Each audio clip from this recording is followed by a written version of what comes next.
নমস্কার বন্ধুরা, আমি সুস্মিতা সাহা, সুস্মিতা কুকিংয়ে সবাইকে স্বাগত। আজকে একটা ছোট রেসিপি নিয়ে হাজির হয়েছি।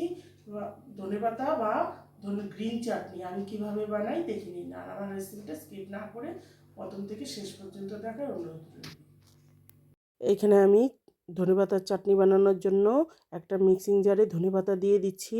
ধনেপাতাটা আমি আগের থেকেই ভালো করে ধুয়ে বেছে নিয়েছি। তারপর দিয়ে দিচ্ছি 1 ইঞ্চি আদার টুকরো করে নিয়েছি, 3টে কাঁচা লঙ্কা দিয়েছি, ঝালটা আপনারা বুঝে দেবেন। 6 কোয়া রসুন নিয়েছি, আর দিচ্ছি একটা লেবুর হাফ রস করে দিচ্ছি। পরে আমি আরও হাফ দেব পেস্ট হওয়ার পরে। তারপর হাফ চামচ দিয়েছি এখানে ভাজা জিরের গুঁড়ো, আর 1 চামচ বিট লবণ, আর হাফ চামচ সাদা লবণ। লবণটা টেস্ট বুঝে দেবেন আপনারা। তারপর আমি এখন জল ছাড়া পেস্ট করে নেব। আমি এখানে জল ছাড়া পেস্ট করে নিয়েছি। ধনেপাতা থেকে যে জলটা বেরিয়েছে তাতে ভালো পেস্ট হয়ে গেছে। জল ছাড়া পেস্ট হলে করে রাখলে পরে কয়েকদিন থাকে, ভালো থাকে, নষ্ট হয় না সহজে।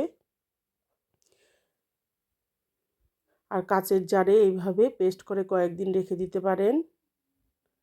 আমি হাফ লেবু প্রথমে রস করে দিয়েছিলাম, এখন আর হাফটা দিয়ে দিচ্ছি। লেবুটা দিলে টেস্টটা খুব ভালো আসে। এখন আমি মিশিয়ে নিব। এইভাবে আপনারা সিঙ্গারার সঙ্গেও খেতে পারেন করে, আবার যে কোনো পরোটার সঙ্গেও ভালো লাগে, আবার যে কোনো পকোড়ার সঙ্গেও ভালো লাগে, চিকেন পকোড়ার সঙ্গেও ভালো লাগে, আবার যে কোনো পকোড়ার সঙ্গেও ভালো লাগে। এইভাবে করে খাবেন, দেখবেন দারুণ লাগে খেতে।